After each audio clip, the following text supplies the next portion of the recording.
was in the autumn of 1982 or 3. That had about 500,000 people on it. And that was the largest demonstration in British history until the demonstration on February 15th, 2000 and whatever it was, against the Iraq War. So you can see the kind of impact that CND had in terms of political messaging and mobilisation. Again, that's examples of the CND symbol. For those of you, which of course is now recognised internationally as a kind of peace symbol, but in its origin it was created for the anti-nuclear movement, for CND. If you wonder how it arrives at that position, you know, how it comes to be like that, the artist Gerard Holton created it from the semaphore symbols, this being N and this being D.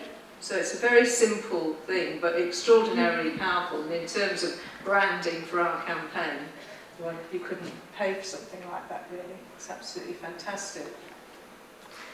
During the 1970s, the movement sort of broadened out in some respects. It was during that period that the environmental issues, sort of green movements and so on, began to develop. That's when we started to do campaigning against nuclear power. And of course, sort of in the post-68 moment, the development of the big festivals, the big music festivals, this was again something which CND was very involved in.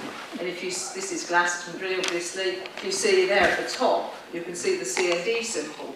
And Michael Eavis organised the Glastonbury Festival in aid of CND for many years. Now, sadly for us, he's moved on to things like water aid and so on, which are very important. But CND was synonymous with Glastonbury for many years, and in fact Mid-Somerset CND branch was responsible for organising quite large parts of it. But in spite of the fact it's no longer entirely for us, we still have a presence there. This is our marquee, or one of our marquees last year, and you can see in we produce these lollipop symbols. And we get kids to come along, and adults do it as well, sort of paint or draw in the white spaces on those placards, and it's a very, very popular thing. This year we had a graffiti wall, which people could graffiti on as well. Just to reinforce the sort of music links, remember the band Madness. This is sort of dropped off the bottom, but it says even Madness thinks it's madness. So this is an advert we did with the band Madness. Of course, Suggs joined CND after his first child was born. So very much linking on the musical side there. We also, in times when it was less easy to have a mass mobilisation, worked out how to attract media interest, because of course obviously it's not an issue that gets into the media that frequently. Often we feel that there's some kind of obstacle put in our way, but having a strong visual image is something which we find useful.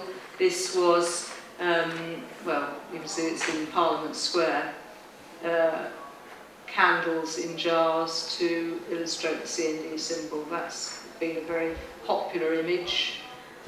More recently, in 2007, we did a projection on the side of Parliament, no Trident replacement. That was just before Parliament voted on whether or not to replace the Trident nuclear weapon system.